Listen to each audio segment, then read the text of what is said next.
O sol de janeiro no Rio de Janeiro não tem misericórdia, mas o gelo no coração de Raimundo Valesca era ainda mais frio. Eu, Constança, observava a cena da janela do meu casarão na Glória, com o peito apertado por um pressentimento que se confirmaria em minutos. Lá embaixo, o SUV blindado de última geração brilhava sob o sol. Raimundo, meu único filho, conferia o relógio de ouro com impaciência. Valesca, sua esposa, estava impecável em um conjunto de linho, retocando batom enquanto gritava ordens para o motorista. Eles estavam prontos para o Cruzeiro Diamante, uma viagem de R$ 25.000 por pessoa, exclusiva para a elite corporativa. E então, vi Yolanda. Minha neta, adotada por eles há 6 anos apenas para completar a imagem de família perfeita que Raimundo precisava para subir na diretoria da empresa, estava parada na calçada. Ela segurava uma mochila poída e um urso de pelúcia encardido, enquanto o filho biológico deles, Vitoriano, já estava saltitando dentro do carro com seu videogame de última geração. Yolanda parecia um erro na paisagem de luxo que eles tentavam pintar. Mãe! Raimundo gritou para minha janela. Não dá para levar ela. O sistema da reserva deu erro. A cabine extra não foi confirmada. Ela fica com você esses 10 dias. A chave reserva está com ela. Tchau. Antes que eu pudesse protestar, antes que eu pudesse descer os degraus da varanda, a porta do SUV bateu. O motor roncou e o carro arrancou, deixando para trás apenas uma nuvem de fumaça e uma criança de 10 anos sozinha na calçada, olhando para o nada com olhos que já não tinham mais lágrimas para chorar. Desci as escadas o mais rápido que minhas pernas de 70 anos permitiam. Encontrei Yolanda estática. Ela não se moveu quando me aproximei. Eles foram sem mim de novo, vovó, disse ela, com uma voz tão baixa que quase se perdeu no barulho do trânsito. Eles não foram sem você, minha pequena. Eles foram sem a dignidade deles, respondi, puxando-a para um abraço. Senti o corpo dela tremer. Notei que ela não usava roupas novas para a viagem. Vestia um short curto demais e uma camiseta desbotada. Enquanto isso, as malas que vi serem colocadas no carro para Valesca e Vitoriano eram todas de grife. Foi ali, com o calor do asfalto subindo e o coração daquela menina batendo contra o meu, que algo dentro de mim, a enfermeira-chefe durona que eu fui por 30 anos, despertou com uma fúria gelada. Entramos em casa. O casarão da Glória é a herança do meu falecido marido, um homem que acreditava que o dinheiro servia para proteger os seus, não para humilhá-los. Raimundo sempre desprezou esta casa, chamando-a de museu de velharia, enquanto esperava ansiosamente pela minha partida para herdar o terreno valioso em Petrópolis que ainda está no meu nome. Vovó, eu estou com fome. O papai disse que eu não podia tomar café para não atrasar o embarque. Yolanda sussurrou. Abri a despensa e preparei o melhor café da manhã que aquela casa já viu. Mas enquanto ela comia, eu fiz algo que mudaria o curso daquelas férias. Peguei o tablet de Yolanda e vi as notificações. Raimundo tinha esquecido de deslogar sua conta bancária do dispositivo que deu para a menina usar nos finais de semana. Lá estava o saldo. Lá estavam os limites de crédito. Milhares de reais destinados a espumantes, jantares com capitães e cassinos em alto mar. Yolanda, querida, eu disse, sentando-me ao lado dela. Você sabe que o papai sempre diz que quem tem dinheiro manda, não sabe? Ela assentiu, cabisbaixa. Pois bem, hoje, nós vamos aprender uma lição sobre administração. O seu pai deixou a chave da casa com você, mas ele também deixou algo muito mais perigoso, o acesso ao orgulho dele. Liguei para o Dr. Olavo, meu advogado e amigo de décadas. Olavo, preciso de um favor. Quero que você monitore uma transação e prepare uma notificação judicial de abandono de incapaz. Eu vou levar minha neta para viajar, mas não vai ser para o navio de elite. Nós vamos para São Paulo agora mesmo. São Paulo, Constança. Por quê? Olavo perguntou. Porque é lá que estão as lojas que a Valesca mais ama. E é lá que eu vou começar a gastar cada centavo do fundo de reserva que o Raimundo preparou para esse cruzeiro. Se ele acha que pode deixar uma filha na calçada, ele vai aprender que a calçada tem um preço de vitrine. Yolanda me olhou, assustada. Nós vamos fazer compras, vovó? Mas o papai vai brigar. Não, Yolanda. Nós não vamos apenas fazer compras. Nós vamos fazer justiça. Arrume sua mochila. Hoje você desembarca da invisibilidade e embarca na sua nova vida. Enquanto o SUV de Raimundo provavelmente cruzava a ponte Rio-Niterói rumo ao porto, eu chamava um táxi para o aeroporto Santos Dumont. Eu tinha os dados do cartão dele salvos no tablet. Eu tinha a guarda moral daquela criança. E, acima de tudo, eu tinha a audácia de uma mulher que não tinha mais nada a perder, exceto o futuro daquela menina. O cruzeiro de R$ 25.000 de Raimundo estava prestes a se tornar o pesadelo financeiro mais caro da vida dele. E eu estava apenas começando a passar o cartão. A viagem para São Paulo foi o batismo de Yolanda em um mundo que, até então, ela só via pelas frestas das portas dos quartos dos pais. No aeroporto, ela ainda olhava para trás, como se esperasse que Raimundo aparecesse para lhe dar uma bronca. Mas o único som que ouvíamos era o do alto-falante anunciando nosso voo na classe executiva, a primeira de muitas extravagâncias que o cartão de crédito do meu filho financiaria naquela semana. Vovó, as poltronas são de couro. E elas deitam. Yolanda sussurrou, maravilhada, enquanto a aeromoça lhe servia um suco de uva em uma taça de cristal. Aproveite, querida. Isso não é um presente. É o pagamento antecipado por cada jantar que você comeu sozinha na cozinha enquanto eles saíam para restaurantes caros, respondi, abrindo o tablet. Eu sabia que, em algum lugar do Oceano Atlântico, o celular de Raimundo estava prestes a se tornar uma bomba de notificações. O navio oferecia Wi-Fi via satélite para os passageiros da classe VIP, e eu queria garantir que ele tivesse um entretenimento constante entre um drink e outro.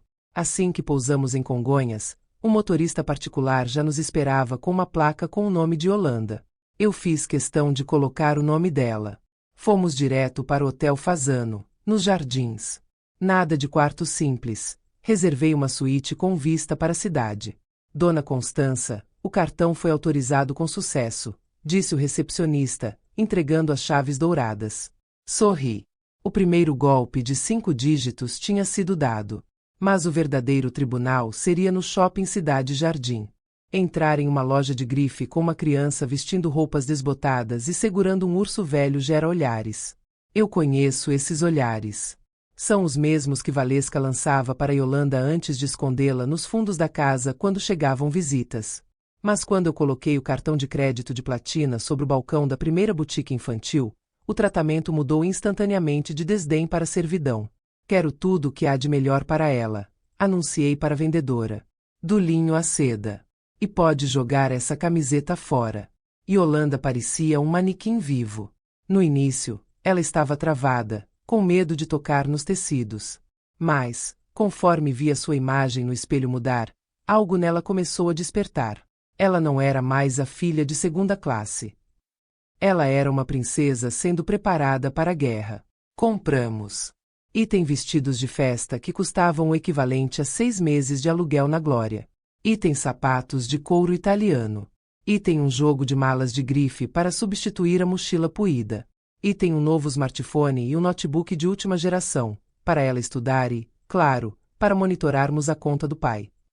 Vovó, o celular do papai deve estar apitando sem parar, disse Yolanda, com um brilho de travessura nos olhos que eu ainda não tinha visto. Deixe apitar. Yolanda. É a música da justiça. O grito via satélite. Estávamos almoçando em um restaurante premiado no topo do shopping quando o tablet na mesa começou a vibrar freneticamente. Era uma chamada de vídeo de Raimundo. Eu atendi com a maior calma do mundo, enquanto saboreava um risoto de trufas. O rosto de Raimundo apareceu na tela, vermelho de sol e de fúria. Ao fundo, dava para ouvir a música da piscina do navio e o barulho das ondas. Mãe! O que significa isso? Ele berrou. Recebi 10 avisos de compras em São Paulo. O hotel. As lojas. Você enlouqueceu? Clonaram meu cartão? Ninguém clonou nada, Raimundo, respondi, girando a câmera para focar em Yolanda. Ela estava usando um óculos escuro de marca e saboreando uma sobremesa que custava mais que o jantar de uma família média. Estamos apenas fazendo a logística que você esqueceu de organizar. Você está em São Paulo. Com o meu dinheiro. Valesca apareceu ao lado dele, o rosto desfigurado pelo ódio. Aquele cartão era para as nossas compras no cassino e no free shop. Você está roubando a gente, sua velha. Roubo, Valesca, É adotar uma criança para ganhar bônus de imagem na empresa e depois deixá-la na calçada como se fosse um lixo reciclável. Minha voz saiu fria e cortante. O que estou fazendo é uma gestão de danos. Considere esses gastos como uma indenização por danos morais antecipada. Eu vou bloquear o cartão agora. Raimundo gritou. Tente. Mas lembre-se que se você bloquear, eu ligo agora mesmo para a Delegacia de Proteção à Criança em Santos, onde o navio vai atracar na volta, e apresento a queixa de abandono de incapaz que o Dr. Olavo já deixou redigida. Você quer ser o novo diretor da empresa ou quer ser o executivo preso por abandonar a filha de 10 anos na rua? O silêncio do outro lado da linha foi delicioso. Raimundo olhou para Valesca. Ele sabia que eu não estava blefando. Como enfermeira-chefe, eu já tinha lidado com médicos arrogantes e diretores corruptos. Ele era apenas um amador perto da minha determinação. 10 dias. Raimundo, continuei. Vocês têm 10 dias de luxo no mar. E nós teremos 10 dias de luxo na terra. Se você tentar cancelar um centavo, eu destruo a sua carreira antes do navio chegar ao próximo porto. Desliguei sem esperar resposta. Yolanda me olhou, os olhos arregalados. Vovó, você enfrentou ele. Ninguém nunca enfrenta o papai. Alguém precisava mostrar para ele que o dinheiro pode comprar o silêncio de muitos, mas não compra a honra de uma Constança Ferreira. Agora, termine seu doce. Temos uma consulta em um salão de beleza às 3 horas. Enquanto voltávamos para o hotel carregadas de sacolas, eu senti que a armadura de Yolanda estava sendo reconstruída. Mas eu sabia que isso era apenas o começo.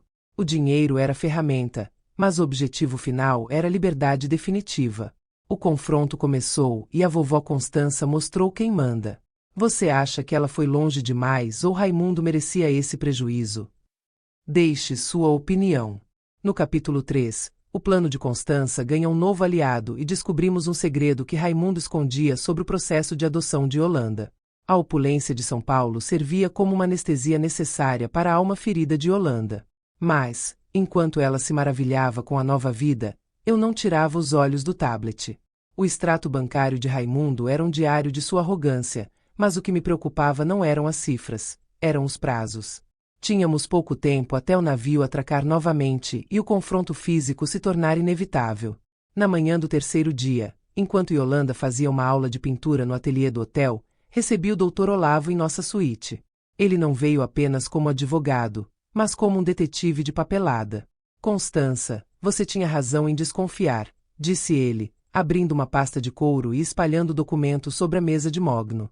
Fui ao cartório onde o processo de adoção da Yolanda foi finalizado.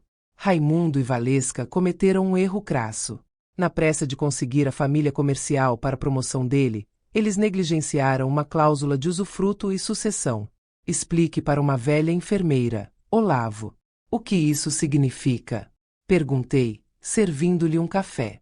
Significa que, para acelerar o processo e mostrar solvência financeira, Raimundo vinculou a adoção de Yolanda ao terreno de Petrópolis. Aquele que está no seu nome, mas que ele já dava como certo na herança. No contrato de adoção, ele declarou que a menina seria beneficiária direta de uma doação antecipada daquela propriedade como garantia de bem-estar. Eu quase derrubei a xícara. O terreno de Petrópolis era a joia da coroa. Mais de 50 hectares de mata preservada, uma mansão histórica e um valor de mercado incalculável. Raimundo planejava construir um condomínio de luxo ali assim que eu partisse. Deixe-me ver se entendi, falei, minha voz ganhando uma frieza metálica. Ele usou o meu terreno, sem a minha assinatura definitiva, para provar ao juiz que a Yolanda teria um futuro bilionário. Exatamente. E aqui está o pulo do gato. Como ele não tinha sua assinatura, ele anexou uma promessa de doação que ele mesmo forjou, simulando a sua concordância. Se eu levar isso a um juiz agora, não só a adoção pode ser questionada, mas o Raimundo pode ser processado por falsidade ideológica e fraude processual. O telefone tocou novamente. Desta vez, não era vídeo. Era um áudio curto, uma mensagem de voz de Raimundo, enviada em um momento de sobriedade ou desespero. Mãe, eu sei que você está chateada, mas você está passando dos limites. Já gastou quase o equivalente a um carro em 3 dias. Se você não parar, eu vou declarar o cartão como roubado e envolver a Polícia Federal assim que eu descer em Santos. Pense na Yolanda. Você quer que ela veja a avó saindo algemada de um shopping? Eu não respondi por texto. Gravei um vídeo curto, mostrando o Dr. Olavo e os documentos abertos sobre a mesa. Raimundo, eu disse para a câmera, com um sorriso calmo. A única pessoa que corre o risco de sair algemada é quem falsifica a assinatura da própria mãe em processos de adoção. Eu e o Olavo estamos revisando a promessa de doação do terreno de Petrópolis. Sabe aquela que você usou para convencer o juiz de que era um pai benevolente? Pois bem, ou o cartão continua liberado e você assina a transferência definitiva da guarda da Yolanda para mim assim que desembarcar, ou seu próximo cruzeiro será em um camburão da polícia. O silêncio que se seguiu à entrega da mensagem foi absoluto. Eu sabia que, no convés do navio, o mundo de Raimundo estava desmoronando mais rápido que uma onda quebrando na areia. Yolanda entrou no quarto no exato momento em que Olavo guardava os papéis. Ela estava com o rosto manchado de tinta azul e amarela, mas seus olhos brilhavam. Vovó, o professor disse que eu tenho olhar para a perspectiva. Ele disse que eu vejo as coisas de um jeito diferente. Ela disse, orgulhosa. Você sempre viu, minha querida. Só faltava o mundo te dar as cores certas. Respondi, abraçando-a. Vovó, se o papai perder tudo, a gente ainda vai ter a casa da Glória? Ela perguntou, com uma maturidade que me doeu. Nós teremos muito mais que isso, Yolanda. Você terá um nome que não precisa ser comprado, e um futuro que ninguém poderá cancelar com um bloqueio de cartão. Naquela noite, fomos ao teatro. Assistimos a uma peça sobre justiça e redenção. Yolanda, vestida com casaco de veludo que custaria meses de trabalho para um cidadão comum, sentou-se na primeira fila. Ela não era mais a menina que sobrava. Ela era a dona do espetáculo. Enquanto isso, recebi uma notificação no meu celular. Uma transferência bancária de alto valor tinha acabado de cair na conta poupança que o Olavo abriu para Yolanda. O remetente. A conta pessoal de Valesca. Parece que o desespero no navio tinha atingido a primeira-dama do egoísmo. Eles estavam tentando me subornar para que eu não mostrasse os documentos. Mal sabiam eles que uma Constança Ferreira não aceita gorjetas de quem rouba a infância de uma criança. O segredo da fraude foi revelado e a faca e o queijo estão nas mãos da vovó. Você acha que ela deve aceitar o dinheiro da Valesca ou deve levar a denúncia de fraude até o fim para tirar a guarda de vez? Deixe seu palpite. O navio MSC Magnificence faria uma parada técnica e de lazer em Ilhabela no quarto dia. Eu sabia disso porque acompanhava o itinerário como quem estuda o mapa de um campo de batalha. Raimundo achava que eu era uma velha presa ao passado, mas ele esqueceu que enfermeiras-chefes passam a vida antecipando crises. Ele não ia esperar chegar ao Rio. O prejuízo financeiro e a ameaça sobre o terreno de Petrópolis o estavam enlouquecendo. No café da manhã, o Dr. Olavo recebeu um alerta. Raimundo havia desembarcado do cruzeiro por algumas horas e contratado um serviço de segurança privada em terra. Ele vai tentar nos interceptar, Constança, Olavo avisou, enquanto descíamos para o saguão do hotel em São Paulo. Ele sabe que estamos aqui. Ele quer o tablet, os documentos e, provavelmente, levar a Yolanda força para o navio, para alegar que nunca houve abandono. Olhei para a Yolanda. Ela usava um conjunto de linho cru e um chapéu de aba larga, parecendo uma jovem herdeira em férias europeias. Ela não sabia do perigo iminente, e eu pretendia manter assim. Olavo, mude os planos. Não vamos para o shopping. Vamos para o heliporto. O cartão do Raimundo ainda está ativo? Sim, ele não ousou bloquear depois do seu vídeo. Ótimo. Vamos alugar um helicóptero. Se ele quer nos encontrar em Ilhabela, nós vamos. Mas do nosso jeito. O encontro nas alturas. A viagem de helicóptero de São Paulo até o litoral durou pouco menos de 1 hora. Yolanda olhava as nuvens com um sorriso radiante, sem imaginar que, lá embaixo, o pai preparava uma armadilha. Pedia ao piloto para pousar em um heliponto privado de um iate clube de luxo, longe do pier onde os turistas do cruzeiro desembarcavam. Raimundo estava lá, no pier principal, acompanhado por 2 homens de terno escuro e expressão fechada. Valesca estava ao lado, com um lenço de seda no pescoço, olhando freneticamente para todos os lados. Eles esperavam que chegássemos de carro, pela balsa. Mandei uma mensagem de localização para ele quando já estávamos em um restaurante reservado, no alto de um morro com vista para o porto. Raimundo, olhe para cima, no terraço do mirante. Estamos te esperando para o almoço. Venha sozinho. Se os seus amigos derem um passo em direção à trilha, o Olavo envia o PDF da fraude para o Ministério Público em 10 segundos. 10 minutos depois, Raimundo apareceu. Ele estava suado, o rosto vermelho de sol e fúria, os olhos injetados. Valesca vinha logo atrás, ofegante. Você enlouqueceu. Ele gritou, chegando à mesa. Alugar um helicóptero. Você sabe quanto custa a hora desse voo? É o meu dinheiro, sua velha senil. Yolanda encolheu-se na cadeira. O brilho nos olhos dela sumiu instantaneamente, substituído pelo medo familiar. Eu me levantei, calma, e coloquei a mão no ombro dela. Yolanda, querida, vá com o Dr. Olavo ver os aquários ali na recepção. A vovó precisa ter uma conversa de adultos com seu pai. Assim que eles se afastaram, a máscara de vovó Boazinha caiu. Sente-se, Raimundo. Sente-se. Valesca. Se gritarem mais uma vez, eu chamo a segurança do clube e vocês serão retirados como baderneiros na frente de todos esses seus conhecidos que também desembarcaram do navio. Eles sentaram, bufando. O que você quer, mamãe? Raimundo sibilou. Você já gastou quase 100 mil reais entre hotéis, voos e roupas. Isso é roubo. Não, Raimundo. Isso é reembolso. Você usou o meu terreno de Petrópolis como garantia em um processo de adoção fraudulento. Você mentiu para o Estado. Você mentiu para mim. E, pior, você usou essa criança como um acessório de marketing para subir na empresa. O terreno é meu por direito. Ele bateu na mesa. Você tem 70 anos, Constança. O que vai fazer com aquela terra? Criar passarinhos? Vou garantir que ele pertença a quem realmente precisa de raízes. A Yolanda. Aqui está o documento. Puxei um papel da bolsa. É uma escritura de doação irrevogável.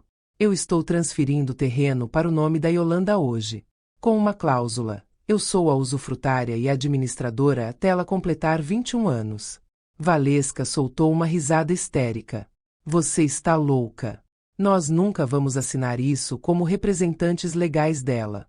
Ah, mas vocês vão, sorri, abrindo o tablet e mostrando um vídeo. Não era o vídeo da fraude.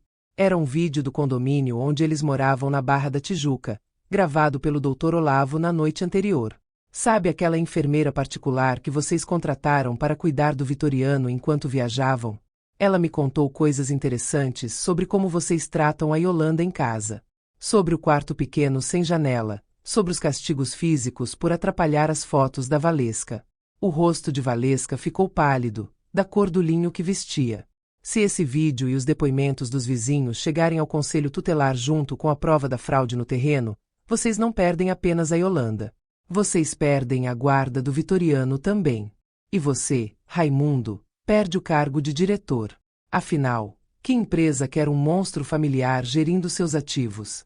Raimundo olhou para o navio atracado ao longe. Ele parecia pequeno agora. Sua vida de aparências estava sendo desmontada por uma mulher que ele achava que só servia para fazer doces e contar histórias.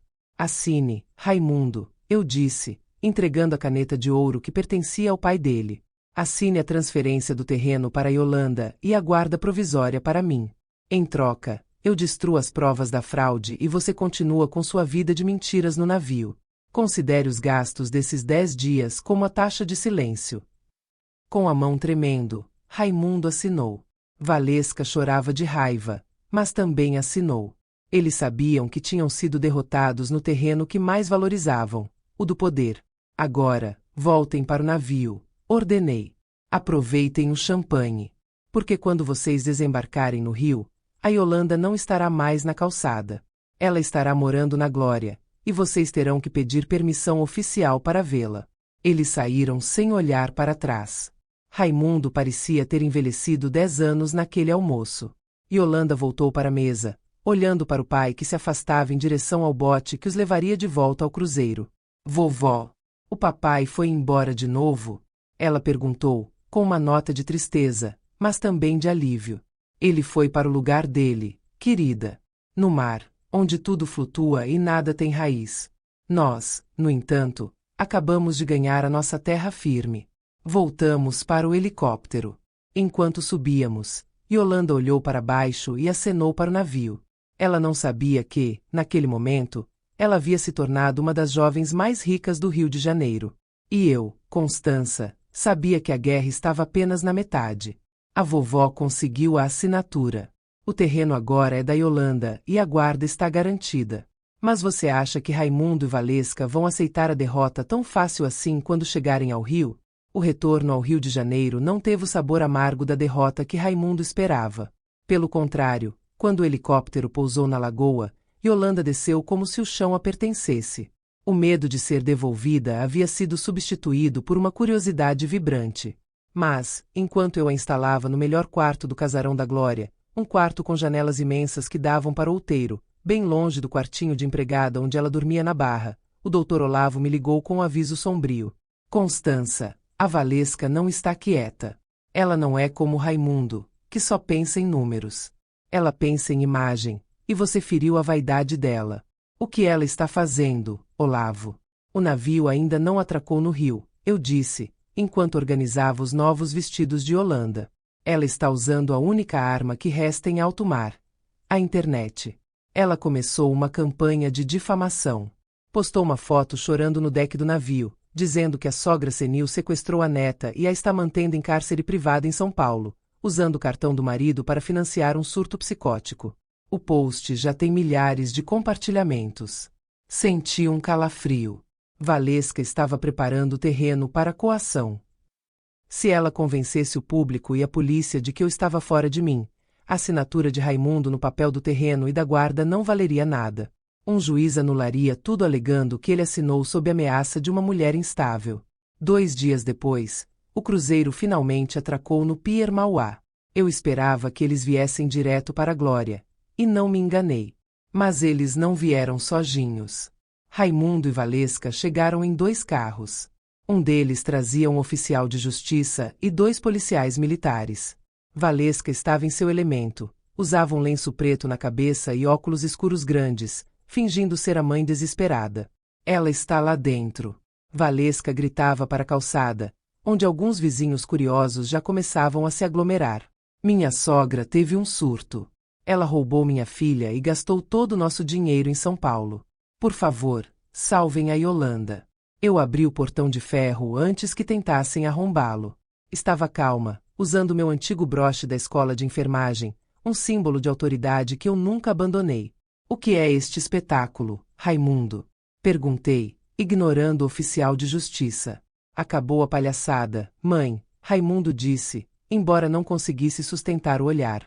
Você coagiu a gente em Ilhabela. Aquela assinatura sob ameaça de denúncia falsa não tem valor jurídico. Estamos aqui com um mandado de busca e apreensão para levar a Yolanda de volta. O oficial de justiça se aproximou.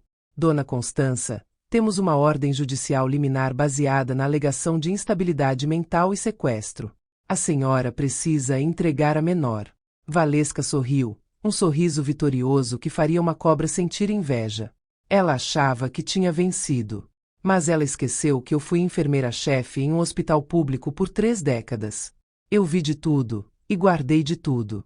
Antes de levarem a menina, comecei, fazendo um sinal para o Dr. Olavo sair de trás das colunas da varanda com o notebook. Gostaria que os senhores policiais e o oficial vissem uma coisa. Não temos tempo para seus delírios. Valesca avançou. Não é um delírio, querida. É o prontuário médico da Clínica Repouso e Vida, de 2018. Respondi. O rosto de Valesca congelou. O sorriso desapareceu como se tivesse sido apagado por um golpe. Sabe, oficial, continuei, voltando-me para a autoridade. Há 5 anos, a senhora Valesca foi internada secretamente por abuso de substâncias controladas e um surto psicótico real, onde ela tentou agredir o próprio filho biológico, Vitoriano. O Raimundo pagou uma fortuna para abafar o caso e apagar os registros. Mas ele esqueceu que a enfermeira de plantão naquela noite era uma antiga subordinada minha, que me deve a carreira. Olavo deu o play em um vídeo. Não era Yolanda. Era Valesca, anos atrás, em um estado deplorável na clínica, gritando que odiava a vida de mãe e que a adoção de Yolanda tinha sido o maior erro estratégico da vida deles. Se alguém aqui tem um histórico de instabilidade mental que coloca em risco a vida dos filhos, não sou eu, afirmei, com a voz firme. E quanto ao sequestro, Yolanda está lá dentro, lanchando. Ela tem 10 anos. Por que não perguntam a ela com quem ela quer ficar? Os policiais, agora visivelmente desconfortáveis com a revelação sobre Valesca, assentiram. Yolanda apareceu na porta. Ela não estava mais com a roupa velha do início da semana. Vestia um dos conjuntos novos, o que a deixava com um ar de seriedade precoce. Ela olhou para o pai, depois para a mãe, que agora tentava disfarçar o pânico. Yolanda, o oficial de justiça perguntou suavemente: seus pais vieram te buscar. Você quer ir com eles para a Barra? A menina olhou para o urso de pelúcia que ainda segurava, depois olhou para as mãos de Valesca, que tremiam. Eles me deixaram na calçada, ela disse, e sua voz ecoou pela rua silenciosa. Eles foram para um navio de luxo e me deixaram sozinha. A vovó não me sequestrou. A vovó me resgatou. Eu não quero ir para a Barra. Eu não quero ser um erro estratégico de novo. Eu fico com a vovó. O silêncio que se seguiu foi quebrado apenas pelo som de um celular caindo no chão. Era o de Valesca. Isto não terminou. Raimundo explodiu, tentando recuperar a dignidade. Você destruiu a nossa imagem. Aquela clínica, aquele vídeo, você vai pagar por isso, mãe. Eu já estou pagando, Raimundo. Estou pagando para limpar a sujeira que você deixou, respondi, fechando o portão. Oficial, acredito que o mandado de busca perdeu o objeto, já que a criança expressou claramente o abandono prévio e a vontade de permanecer sob cuidados. E, por favor, levem a senhora Valesca daqui antes que ela precise de uma nova internação. Eles se retiraram sob as vaias de alguns vizinhos que tinham ouvido o depoimento de Yolanda. Mas, enquanto eu abraçava minha neta, vi Raimundo fazer uma ligação nervosa. Ele não estava falando com advogados. Ele estava falando com alguém da empresa. Ele estava prestes a perder o terreno, a guarda e a paz. E um homem encurralado é capaz de queimar a própria floresta para não deixar ninguém mais entrar nela. A máscara de Valesca caiu e Yolanda finalmente falou. Mas Raimundo está desesperado e pronto para o tudo ou nada. Você acha que ele vai tentar destruir o terreno de Petrópolis para que ninguém fique com ele? O Rio de Janeiro amanheceu com aquele mormaço pesado que precede as tempestades de verão, mas a verdadeira tempestade estava sendo gestada no escritório de Raimundo. Após a humilhação na porta do Casarão da Glória, meu filho não buscou a justiça, ele buscou a terra arrasada. Naquela madrugada, o telefone tocou. Era o caseiro do terreno em Petrópolis, seu Arlindo, com a voz embargada pela fumaça. Dona Constança, estão tentando queimar a mata. Começou perto da divisa com a estrada. Se o vento virar, pega na mansão. Meu coração disparou. Raimundo sabia que, se ele não pudesse construir o seu império de asfalto e luxo naquela terra, ele preferia que ela se tornasse cinzas. Era a tática do se não é meu, não é de ninguém. Peguei Yolanda, o doutor Olavo e partimos para a serra sob o manto da madrugada. Chegamos a Petrópolis quando o sol ainda era um boato no horizonte. O cheiro de eucalipto queimado invadia as narinas. Graças à agilidade dos bombeiros e de seu Arlindo, o fogo fora controlado antes de atingir a casa principal, mas uma clareira negra agora marcava a entrada da propriedade. Foi criminoso, Constança, Olavo disse, examinando um galão de combustível descartado perto da cerca. Mas provar que foi o Raimundo é outra história. Ele é covarde demais para arriscar o fósforo sozinho. Yolanda olhava para a mata queimada com uma expressão que me partiu o coração. Para ela, aquele terreno era o símbolo de sua nova liberdade. Ver a terra ferida era como ver suas próprias cicatrizes sendo reabertas. Por que ele odeia tanto a gente, vovó? Ela perguntou, com as mãos sujas de fuligem. Ele não odeia você, querida. Ele odeia o fato de que você não pode ser comprada. E ele odeia a si mesmo por saber que, no fundo, ele é menor do que esta terra. Fomos para dentro da mansão de Petrópolis. A casa, em estilo colonial, estava fechada desde a morte do meu marido, há 5 anos. O cheiro de cera de carnaúba e o silêncio guardavam memórias de um tempo em que a família ainda tinha alma. Foi ali, diante da lareira apagada, que decidi que era hora de abrir o baú de cedro. O baú ficava no escritório de meu falecido marido, um homem que previu a decadência moral do próprio filho. Raimundo sempre achou que o pai era um sonhador irrelevante, mas ele não sabia que a prudência é a melhor herança. Abri o baú com a chave que guardo no pescoço. Dentro, além de fotos e medalhas, estava um envelope lacrado com o selo do cartório de notas mais antigo do Rio. Olavo, leia isto. É o codicilo que o meu marido me pediu para abrir apenas se o Raimundo tentasse atentar contra o patrimônio físico da família. Olavo ajustou os óculos e começou a ler em voz alta. O documento era devastador. Meu marido, sabendo dos desvios de caráter de Raimundo, havia inserido uma cláusula de reversão e indignidade. Constança, isso muda tudo, Olavo exclamou, com os olhos brilhando. Seu marido deixou registrado que, se ficasse provado qualquer tentativa de dilapidação do patrimônio ou comportamento moralmente incompatível com os valores da família, a parte da legítima de Raimundo seria reduzida ao mínimo legal, e o controle de todas as contas da família passaria para um conselho presidido por você e, futuramente, pela Yolanda. Mas havia algo mais. Um detalhe que nem eu sabia. Aqui diz que o terreno de Petrópolis nunca pertenceu inteiramente ao seu marido. Olavo continuou. Ele estava em um regime de fideicomisso. Ou seja, a terra só pode ser vendida ou loteada se houver a concordância do descendente mais jovem da linhagem, que é a Yolanda. Enquanto Olavo terminava de ler, o som de um carro subindo a ladeira de cascalho interrompeu o silêncio. Era Raimundo. Ele desceu do carro com uma expressão de falsa preocupação, mas o brilho de triunfo em seus olhos o traía. Ele esperava ver uma mãe desesperada e uma neta chorando. Via as notícias do incêndio. Que tragédia, mamãe! Ele disse, aproximando-se. Eu avisei que essa terra dá muito trabalho. É perigosa. Eu tenho uma oferta de um grupo comprador que aceita a área mesmo queimada. Vamos assinar isso e acabar com esse pesadelo? Eu me levantei. Caminhei até a varanda, segurando o documento de meu marido. O pesadelo está apenas começando para você, Raimundo. O fogo que você mandou acender só serviu para iluminar o testamento que seu pai deixou. Entreguei o papel a ele. Conforme lia, o sangue sumia do rosto de Raimundo. A arrogância deu lugar a um tremor nas mãos. Isso é falso. Meu pai nunca faria isso. Ele me amava. Ele amava o filho que ele esperava que você fosse, não o monstro em que você se tornou.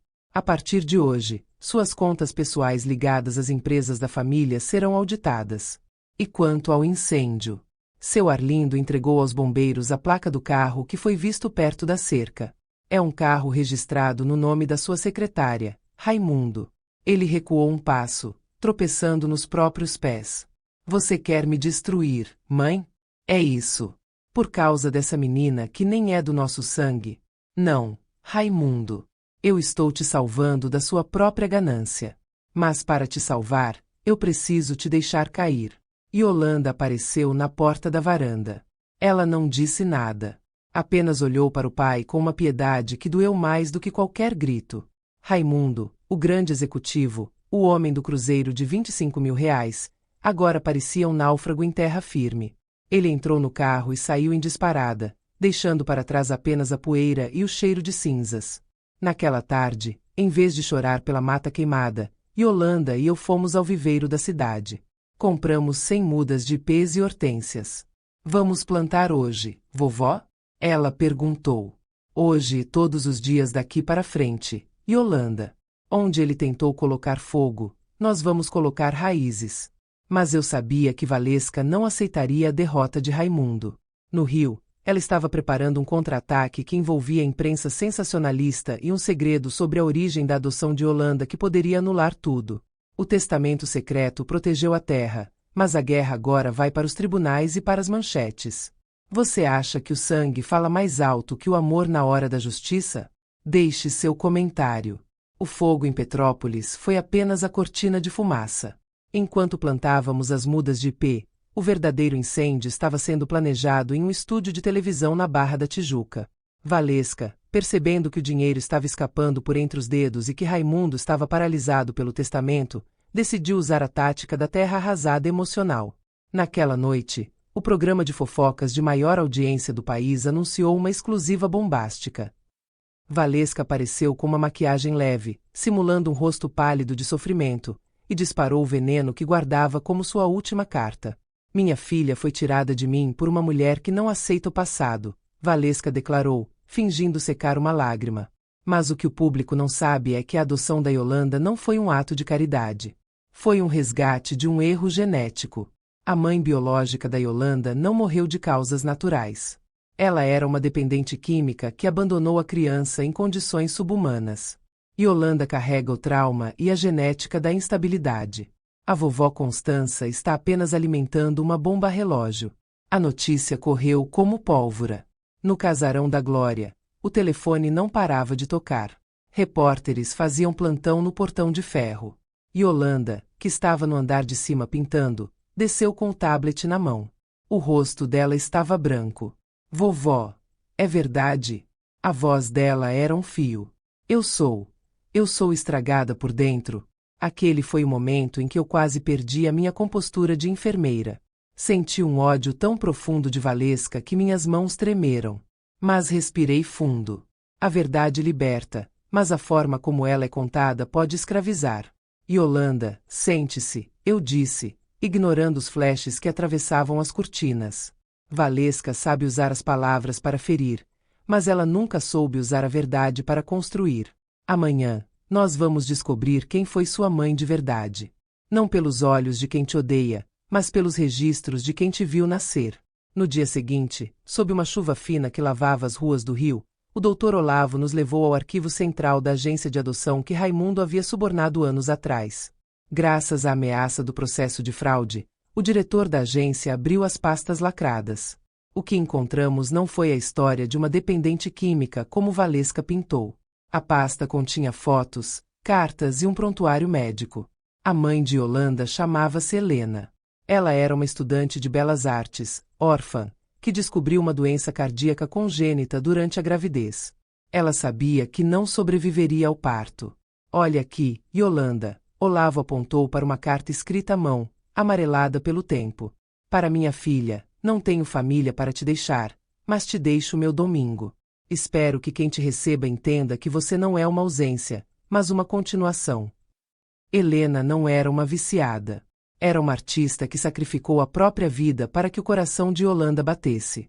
O abandono que Valesca mencionou foi, na verdade, um plano cuidadoso de entrega para adoção legal, feito por uma mulher que queria garantir que a filha tivesse uma chance que ela não teria. Com a verdade em mãos, eu não fui para a televisão. Eu fui para a justiça. O Dr. Olavo preparou uma ação por danos morais e difamação agravada contra Valesca. Mas eu precisava de mais. Eu precisava que Yolanda retomasse sua narrativa. Convoquei uma coletiva de imprensa no jardim do Casarão da Glória. Yolanda estava ao meu lado, vestida de branco. Atrás dela, colocamos as telas que ela vinha pintando desde que voltamos de São Paulo. Senhores, comecei, diante de dezenas de microfones. A senhora Valesca tentou usar a genética para humilhar uma criança. Aqui estão os registros reais da mãe de Yolanda. Uma mulher de fibra, uma artista, cuja única instabilidade foi amar a filha mais do que a própria vida. Yolanda deu um passo à frente. Ela não gaguejou.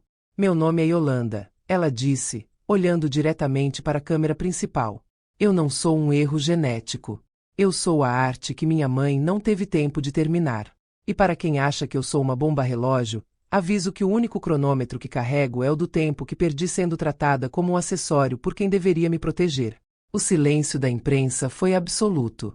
O vídeo da fala de Yolanda viralizou em questão de minutos, mas desta vez, a onda de apoio foi esmagadora. Valesca, que assistia de seu apartamento na Barra, viu seu plano de difamação se transformar em um suicídio social. As marcas de luxo que patrocinavam o estilo de vida de Valesca começaram a cancelar seus contratos. Ninguém queria estar associado a uma mulher que atacava a herança biológica de uma órfã. Enquanto Valesca se afundava na própria lama, Raimundo recebeu o golpe final. A diretoria da empresa onde ele trabalhava, pressionada pelo escândalo público e pelas provas de fraude que o Dr. Olavo enviou de forma anônima, anunciou sua demissão por justa causa. Ele perdeu o cargo, o carro da empresa e o respeito dos pares. O executivo de ouro agora era um homem desempregado, respondendo a processos e vendo sua herança em Petrópolis ser blindada por uma menina de 10 anos. No final daquela tarde, recebemos uma notificação oficial. A audiência de custódia definitiva seria na semana seguinte. Vovó, Yolanda perguntou, enquanto víamos o pôr do sol. Agora que todos sabem a verdade, Eles vão nos deixar em paz? Em paz, não sei, querida. Mas eles agora sabem que, para chegar até você, terão que passar por cima de uma montanha de provas e da força de uma linhagem que eles nunca entenderam. Mas eu sabia que um animal ferido é o mais perigoso. Raimundo ainda tinha uma última cartada, o dinheiro que ele havia escondido em contas no exterior, o qual ele pretendia usar para fugir do país, levando Vitoriano consigo. A verdade sobre a mãe de Yolanda foi revelada e o jogo virou. Mas Raimundo está planejando uma fuga desesperada. Você acha que ele vai conseguir levar o irmão de Yolanda e desaparecer? O desespero tem um cheiro particular. É uma mistura de suor frio e decisões impulsivas. Raimundo, agora destituído de seu cargo e com as contas bancárias no Brasil sob a mira da auditoria do Dr. Olavo, sentia o cerco se fechar. Ele não era um homem de aceitar a derrota. Era um homem de fugir dela. Na calada da noite, recebi um alerta de uma fonte que eu cultivava há anos. A ex-secretária de Raimundo, que ele humilhara tantas vezes e que agora se deleitava em vê-lo cair. Dona Constança, ele está limpando o cofre particular e pegou os passaportes. Ele comprou 3 passagens de balsa para Santos. Ele vai embarcar em um navio cargueiro de um conhecido. Ele quer levar o Vitoriano e sumir antes da audiência de custódia. O pânico tentou subir pela minha garganta, mas a enfermeira-chefe em mim assumiu o controle. Raimundo estava disposto a usar o próprio filho biológico como um escudo humano em sua fuga para o exterior. Olavo, acorde! Gritei ao telefone. Ele está indo para o Porto de Santos. Ele vai tentar sair do país por uma rota não oficial. Yolanda insistiu em vir conosco. Ele é meu irmão, vovó. Ele não sabe o que o papai é capaz de fazer, ela disse, com uma firmeza que não aceitava negativas. Seguimos para Santos em um carro alugado, enquanto Olavo acionava seus contatos na Polícia Federal. A rodovia dos imigrantes parecia interminável sob a neblina da madrugada. Eu via as luzes traseiras de cada SUV preto, imaginando se ali estava meu filho, carregando o ódio e a covardia no banco do motorista. Ali. Yolanda apontou. É o carro da mamãe. Valesca dirigia de forma errática.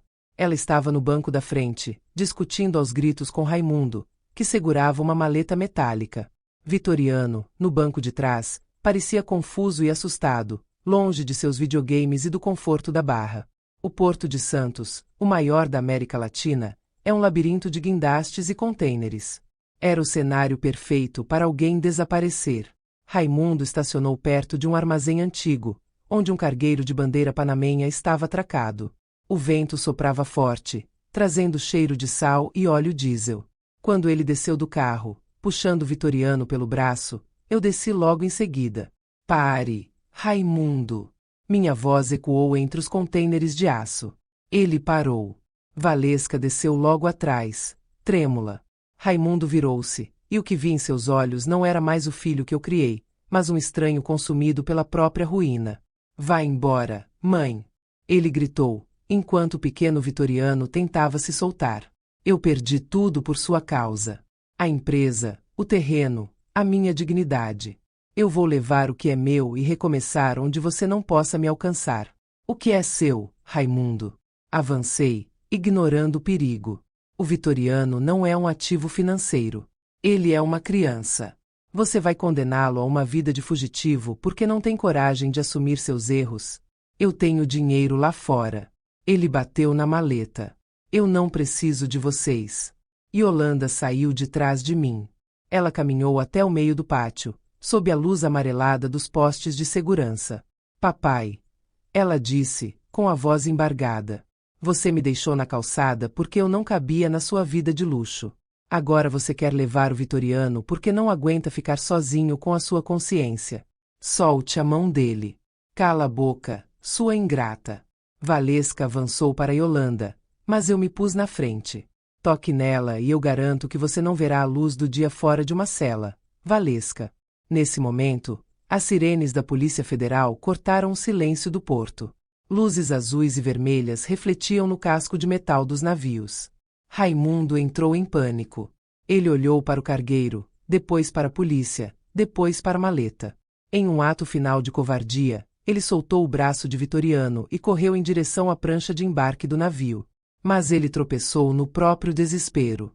A maleta se abriu, e maços de dólares e euros voaram com o vento, espalhando-se pelas águas escuras do cais. Meu dinheiro! Ele gritou, debruçando-se sobre a borda. Vitoriano correu para os braços de Yolanda. Os dois irmãos, um de sangue e outra de alma, abraçaram-se enquanto o império de Raimundo literalmente boiava no oceano. Os policiais cercaram Raimundo e Valesca. Não houve resistência física, apenas o som patético de um homem chorando por papéis coloridos que afundavam no porto.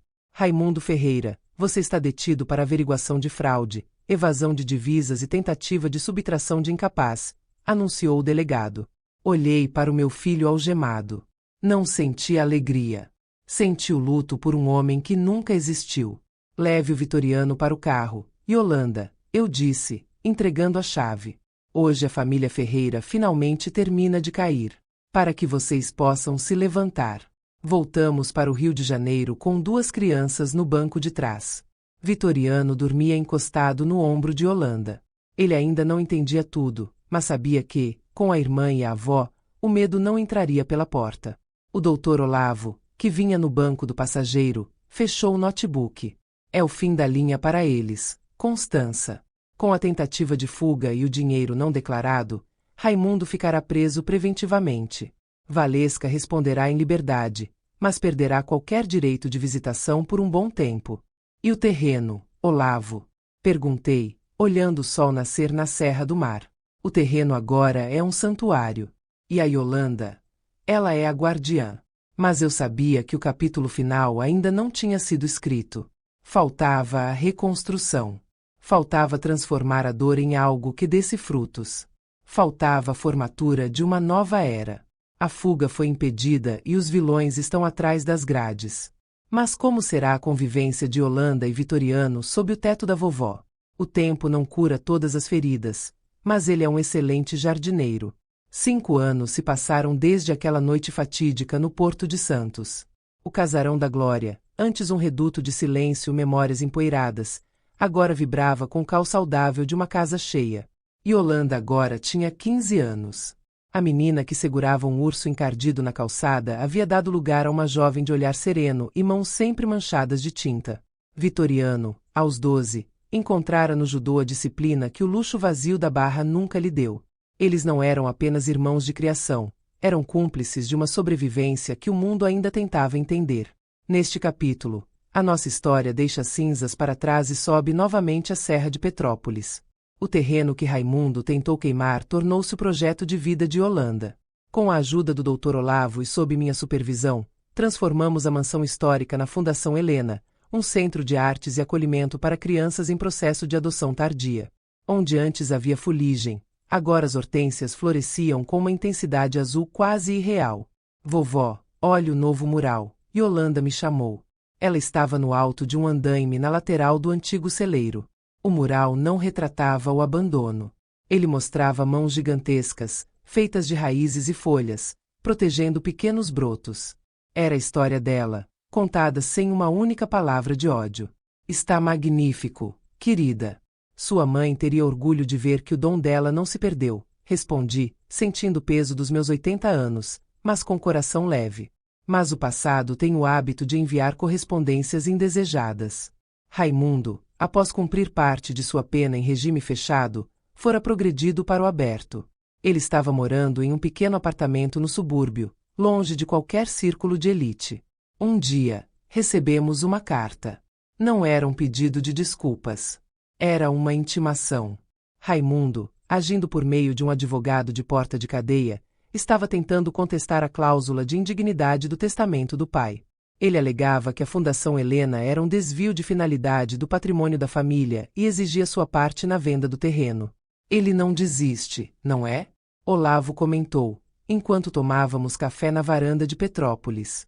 Ele viu que o valor venal da área triplicou por causa da revitalização que vocês fizeram. Ele quer o dinheiro para tentar reconstruir a vida de luxo que perdeu. Ele não quer o dinheiro, Olavo, Yolanda disse, descendo do andaime e limpando as mãos. Ele quer sentir que ainda tem poder sobre nós. Ele quer ver se ainda consegue nos fazer ter medo. E você tem medo, Yolanda? Perguntei. Ela olhou para o horizonte, onde as montanhas de Petrópolis se encontravam com o céu. Eu já estive na calçada, vovó. Quem já sentiu o frio do abandono absoluto não se assusta com a sombra de um homem que só sabe destruir. Desta vez, não houve helicópteros ou fugas. O encontro aconteceu em uma sala fria do tribunal. Raimundo estava magro, o terno que ele usava era o mesmo de 5 anos atrás, agora largo e desgastado. Valesca não estava com ele, ela havia se divorciado e partido para o exterior com um empresário que conhecera em uma rede social, deixando Raimundo sozinho em sua amargura. Quando nos sentamos à mesa, Raimundo evitou olhar para os filhos. Ele olhava para os papéis, para as unhas, para qualquer lugar, menos para os olhos de Yolanda. Minha cliente, começou o advogado de Raimundo, entende que a fundação é um projeto nobre, mas o senhor Raimundo Ferreira é o herdeiro legítimo. Ele está passando por dificuldades financeiras extremas. O senhor Raimundo Ferreira, Yolanda interrompeu, com uma voz que fez o juiz levantar os olhos do processo. Teve todas as chances de ser um herdeiro. Mas ele escolheu ser um incendiário. Ela abriu uma pasta. Não eram documentos jurídicos. Eram fotos.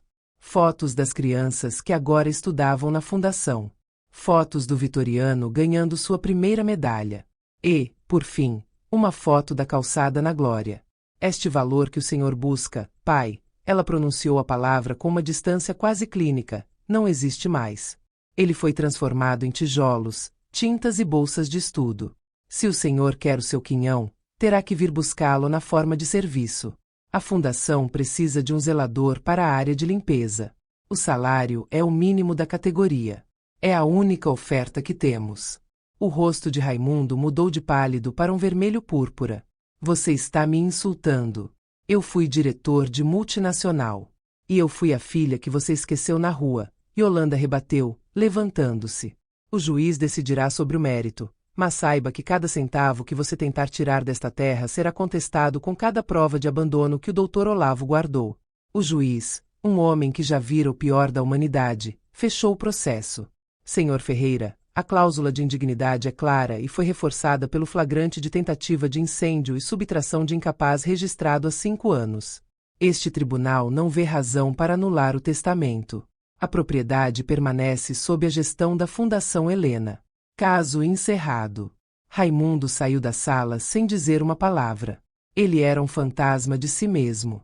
Ao sairmos do tribunal, Vitoriano abraçou a irmã. Você foi incrível, Yolanda. Eu fiquei para trás, observando-os caminhar em direção ao carro. Percebi que minha missão estava cumprida. Eu não apenas salvei uma neta, eu construí uma linhagem de mulheres que não dependem da permissão de homens medíocres para brilhar. Mas havia um detalhe. Um segredo que eu ainda guardava. No baú de cedro, sob o fundo falso, havia uma pequena caixa de joias que pertencera à mãe biológica de Yolanda. E dentro dela, um anel com uma inscrição que eu ainda não tivera coragem de mostrar. A justiça foi feita novamente. Mas o que diz a inscrição no anel de Helena? Qual é o último elo que liga Yolanda ao seu passado real? O crepúsculo em Petrópolis tinha uma cor diferente naquela tarde. O céu estava tingido de um violeta profundo, a mesma cor das hortênsias que agora cercavam toda a extensão da Fundação Helena. Era o dia da inauguração oficial da nova ala de artes, e a propriedade nunca estivera tão viva. Mas antes que as luzes se acendessem para a celebração, eu chamei Yolanda ao meu escritório privado, o antigo escritório de meu marido. O baú de cedro estava aberto sobre a mesa de carvalho. Vovó, por que tanto mistério? Yolanda perguntou, rindo, enquanto tentava limpar um respingo de tinta azul do rosto. Os convidados já estão chegando. Há verdades que precisam de silêncio para serem entregues, minha querida. Retirei o fundo falso do baú e entreguei a ela a pequena caixa de joias de veludo desgastado. Dentro, um anel de ouro simples com uma pedra de safira bruta, e um papel dobrado, quase transparente de tão antigo. Yolanda pegou o anel com reverência. Ao girá-lo contra a luz da luminária, ela viu a inscrição interna, para que nunca esqueça o caminho de casa, família Cavalcante, 1920. Cavalcante. Ela sussurrou. Esse não é o sobrenome da Helena. Helena usava o sobrenome da mãe, que era uma mulher simples. Mas o pai dela, seu avô biológico, Yolanda, era o herdeiro de uma das maiores propriedades de café do Vale do Paraíba. Ele foi deserdado por se apaixonar pela mulher errada. Helena cresceu na pobreza, Mas ela guardou este anel como a única prova de sua linhagem. Abri o papel. Era um mapa genealógico que Helena desenhara antes de morrer. Ela não era apenas uma estudante de artes. Ela era a última descendente de uma linhagem que Raimundo, em sua arrogância, tentou imitar comprando títulos e carros. O que isso significa, vovó? Yolanda perguntou, com os olhos marejados. Significa que, quando Raimundo te adotou para ganhar bônus na empresa, ele estava, sem saber, trazendo para casa a verdadeira herdeira de uma história que ele nunca teria direito de pertencer. Você não é um acidente, Yolanda. Você é o retorno da nobreza de espírito a esta família. A inauguração foi um triunfo. Grandes nomes da arte, advogados e até juízes que acompanharam o caso estavam presentes. Vitoriano, vestindo seu primeiro terno de corte impecável, apresentava as obras da irmã com um orgulho que iluminava o salão. No meio da festa, o Dr. Olavo se aproximou de mim com um semblante satisfeito. Recebi notícias do oficial de justiça, Constança. Raimundo assinou a desistência final de qualquer recurso. Em troca, ele pediu que a fundação pagasse uma pequena pensão para que ele pudesse se tratar em uma clínica de reabilitação.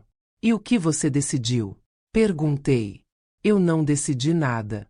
Deixei para a dona da fundação decidir. Olhei para Yolanda, que conversava com um grupo de crianças órfãs que tinham acabado de ganhar suas bolsas de estudo. Ela ouviu a proposta de Olavo, olhou para o anel em seu dedo e deu a resposta que selou o destino de todos. Pagaremos a clínica, ela disse, com uma calma soberana. Não porque ele merece, mas porque nós não somos como ele. Ele terá o conforto que nos negou, para que, no silêncio do tratamento, ele tenha que encarar o fato de que foi salvo pela filha que ele jogou no lixo. À medida que a noite avançava, o destino de cada peça desse tabuleiro se tornava claro. Item Valesca terminou seus dias tentando manter uma aparência de riqueza em redes sociais esquecidas, vivendo de favores de terceiros e vendo sua imagem perfeita ser esquecida pela elite carioca. Nunca mais viu Vitoriano ou Yolanda. Item Raimundo viveu o resto de seus anos na clínica de repouso financiada pela fundação. Ele tinha o que comer e onde dormir, mas nunca mais recuperou o brilho nos olhos ou respeito de qualquer ser humano. Morreu como um homem comum, assombrado pelo fantasma da própria ganância. Item Vitoriano tornou-se um advogado brilhante, trabalhando ao lado do Dr. Olavo. Sua especialidade: casos de direito de família e proteção à infância, garantindo que nenhuma outra criança passasse pelo que ele e Yolanda passaram. Item Dr. Olavo aposentou-se com a consciência limpa e o título de vovô honorário da Fundação Helena, passando seus dias jogando xadrez com os alunos da Escola de Artes. Agora, sentada na varanda do Casarão da Glória, vejo o sol se pôr mais uma vez. Meus dias de enfermeira-chefe ficaram para trás, mas eu ainda cuido. Cuido do jardim, das histórias e das vidas que ajudei a costurar. Yolanda tornou-se uma artista internacionalmente reconhecida. Suas telas, que misturam raízes de árvores com rostos humanos, são vendidas por fortunas que ela reverte integralmente para a expansão da fundação. Ela entrou na varanda e sentou-se aos meus pés, como fazia quando tinha 10 anos. Vovó, no que está pensando? Naquele dia na calçada, Yolanda. Naquela mala de rodinhas quebrada e no seu urso de pelúcia. Yolanda sorriu e beijou minha mão, que agora era uma rede de rugas e sabedoria. Naquele dia, a senhora não me levou para casa, vovó. A senhora me deu o mundo. Eu fechei os olhos, sentindo o perfume das flores. A guerra acabou. A herança foi entregue. E, pela primeira vez em muito tempo, o nome Ferreira não cheirava a dinheiro ou traição. Cheirava a terra molhada, a tinta fresca e a futuro.